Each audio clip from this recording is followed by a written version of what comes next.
Hey guys, welcome to Helpscreen, and this is how to add credit one card to Apple Wallet. So this is a step-by-step guide, so simply follow along.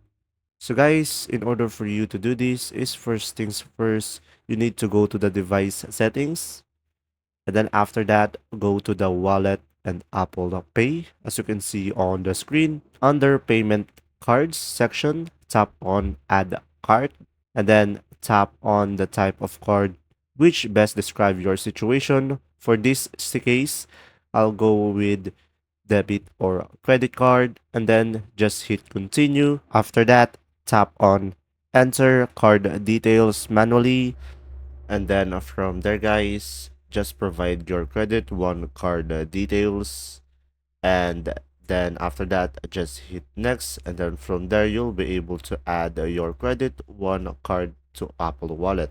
So guys, just simply follow the steps that I'm showing you on the screen right now, and from there, you should be able to do it successfully.